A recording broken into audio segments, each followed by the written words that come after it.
조갑제 TV 시청자 여러분 안녕하십니까. 2020년 8월 26일 오후 4시입니다. 청와대 사랑채에서 근무하는 한국관광공사 자회사 소속 안내직원 한 명이 어제 신종 코로나 확진 판정을 받았다고 한국관광공사가 오늘 밝혔습니다.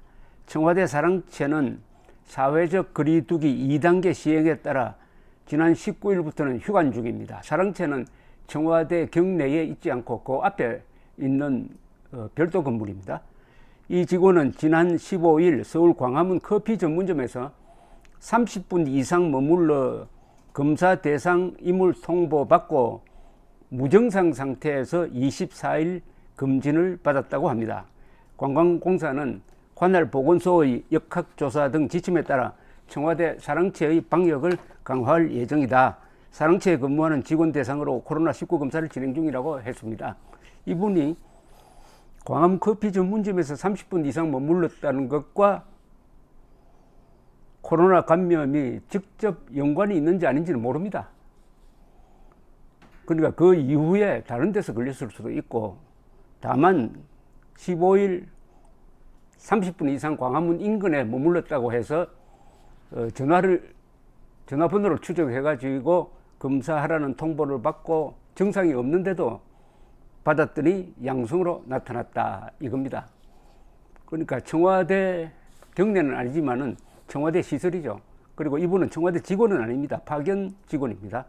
어쨌든 청와대도 안전하지 못하다, 사랑제일교회도 안전하지 못하다, 이 확산 속도가 매우 빠르다, 이렇게 보면 되겠습니다. 거듭 말씀드리지만은 코로나에 감염된 사람이 죄인이 아닙니다. 코로나 감염을 막을 제1차적 책임은 문재인 정권입니다. 그런데 사랑제일교회에서 무더기로 감염자가 나왔다 해가지고 사랑제일교회를 무슨 범죄자 속을, 사랑제일교회 교인들을 용의자로 지목하고 있는 이 정권은 청와대 사랑채까지 들어온 코로나임을 잘 인식을 해가지고 이 표현에 신중을 기할 필요가 있습니다. 이런 식으로 마녀사냥을 하면은 그 마녀사냥의 광풍이 결국은 돌아옵니다. 대부분의 선동가는 그 선동한 것의 역풍을 맞아가지고 몰락하는 것을 우리가 역사 속에서 여러 번 확인할 수 있으니까 자중자애하자는 뜻입니다. 청와대 사랑채 안내직원 코로나 확진, 다른 직원들도 검사하라는 이 제목을 보고 여러 사람들이 여러 생각을 하겠지만은 어쨌든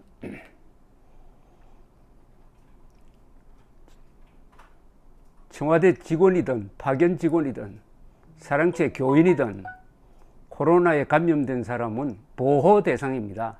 공격 대상이 되어서는 안 된다는 점을 강조드리고 싶습니다.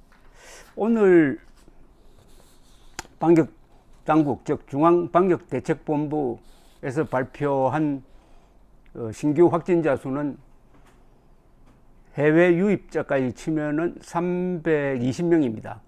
국내 발생 307명, 해외 유입 13명, 어제보다 조금 늘었습니다. 누적 확진자 수는 18,265명, 그리고 위중하다든지 중증 환자는 43명, 사망자는 2명이 추가로 늘어가지고 총 사망자는 312명, 치사율 1.71%입니다. 23,666명을 검사를 했다고 합니다. 요사이 검사해가지고 나타나는 확진 비율이 조금 과거보다 높아지고 있습니다. 과거에는 0.9% 정도였는데 요 며칠 사이에는 좀 높아졌어요. 1.3% 이렇게 높아지고 있습니다. 그러나 이 역시도 세계적으로 이렇게 쭉 비교를 하면은 공황 상태에 빠질 정도는 아니라는 것을 분명히 알 수가 있습니다. 쉽게 말하면은 지난 한 12일간, 13일간 확진자 수는 많이 늘었지만은 사망자 수는 7명이 늘었습니다. 305명에서 312명으로 7명이 느는 사이에 독감 사망자는 추정으로 한 90명, 그리고 자살자는 요 기간에 비교가 좀 못합니다만은 참고로 한 400명, 그리고 교통사고 사망자는 한 30명 됩니다. 이렇게 굳이 말씀드리는 것은 너무 확진자 수에 집착하다가 보면은 확진자 수가 다 사망자는 뭐 중증 환자가 되는 것처럼 오해할 수가 있습니다. 그러니까 사망자 통계를 제대로 봐야 되고, 언론이 보도하는 것도 사망자 중심으로 보도를 해야 되는데 우리는 확진자 중심으로 막 보도를 합니다. 전 세계적으로 보면은 하루 사이에 5,051명이 사망했습니다. 확진자 수는 18만 6천 명이 늘었습니다.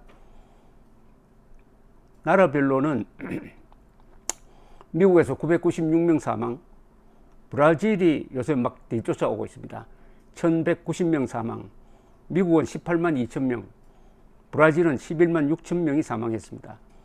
그 다음에 인도가 808명 하루 사이에, 누적 사망자가 5만 9,632명입니다. 네 번째가 러시아는 이 통계를 믿을 수가 없습니다. 그리고 남아프리카 공화국이 사망자 149명입니다. 하루 사이에 이렇습니다. 하루 사이에. 페루가 하루 사이에 188명이 또 죽어가지고 2만 8천 명입니다. 멕시코는 650명이 죽었습니다. 그래서 누적 사망자 6만 1,000명입니다.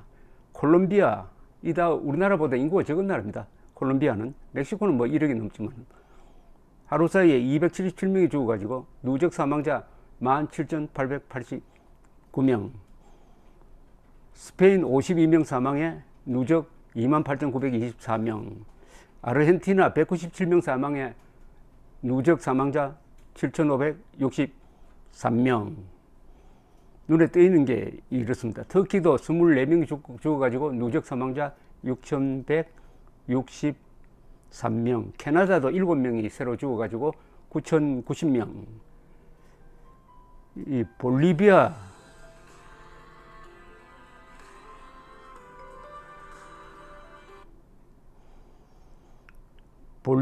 요새 남미가 이게 많습니다. 볼리비아가 86명 사망, 누적 4,664명.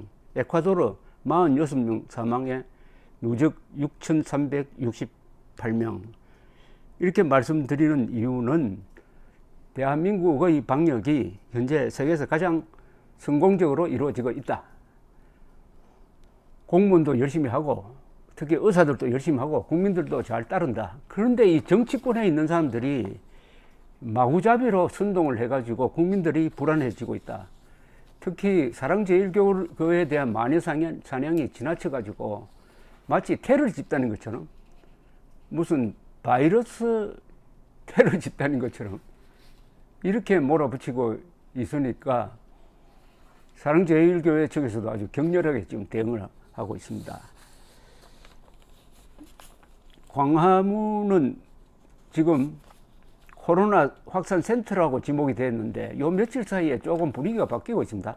이 조사를 해보니까 코로나 확산 비율에 있어서 광화문 집회 관련자를 조사를 해도 특별히 다른 지방에 비해서 많이 나타나는 것 같지 않다는 겁니다.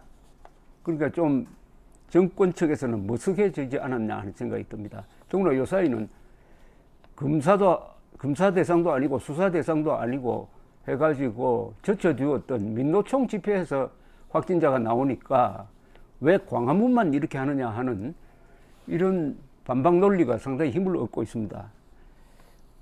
이틀 전에 집계를 했더니 광화문 집회자 5,501명을 검사를 했더니 45명이 양성, 즉 확진자로 밝혀져서 확진율 0.9%, 전국 평균 같습니다. 부산은 722명 검사 6명 확진자 0.9%, 인천은 1273명 검사 6명 양성 0.5%, 대구는 1087명 검사 2명 양성 0.2%, 경남은 1453명 검사 6명 양성 0.4%, 충남도 0.4%, 경찰은 9536명을 검사했더니 7명이 양성 0.07%, 이렇습니다. 이런 판국에서 지금 이 코로나 재확산에 즈음해가지고 서로 책임 전가를 하는 아주 맹렬한 정치 선전전이 벌어지고 있는데 거기에 앞장서는 사람들이 정권입니다. 이 정권이 선동에 앞장서면은 이 나라가 흔들려 버립니다. 정권은 이런 문제에 있어서는 아주 차분하게 대해야 합니다. 수치를 가지고 절대 흥분하면 안 됩니다. 그러니까 자연히 국민들도 그러면은 문재인 정권 당신은 잘한 게 뭐냐?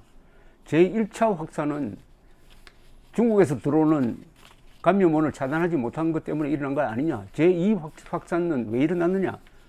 지난 7월 말부터 말하자면 소비 진작이라고 해가지고 공짜 돈, 공짜 표를 막 뿌리고 그 다음에 여행 권장하고 해서 사람들이 모이도록 유도한 거 아니냐? 사람들이 모이면은 자연스럽게 확산이 되는 것 아니냐?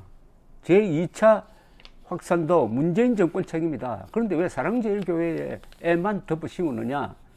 더구나 얼토당토 않게 광화문 집회에 모인 애국 시민들에게 왜 이렇게 뒤집어 씌우고 마치 범죄 집단인 것처럼 해가지고 전화번호까지 추적해가지고 검사 받으라는 전화를 집에 하니까 사람들이 화가 난 사람도 있고 겁이 나는 사람도 있고 하는데 어쨌든 결론적으로는 방역을 빙자한 대규모 개인 사생활 침범, 개인정보 노출이 이루어지고 있다. 요거는 그냥 코로나 방역이라는 명분으로 다 덮고 넘어갈 수 있느냐? 방역이라는 명분만 걸면은 인권 침해해도 괜찮으냐? 그러면 안보를 명분으로 해가지고 인권 침해했다고 과거 정권을 얼마나 욕을 했는데 방역이면은 다 통하느냐?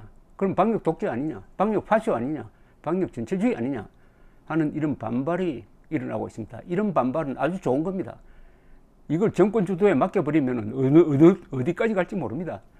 대한민국 민주주의 국가니까 사생활 침범, 개인의 자유 침범에 대해서는 더구나 헌법 위반에 대해서는 극렬하게 저항하는 것. 그게 극우가 아니라 그게 진정한 민주시민의 모습입니다. 감사합니다.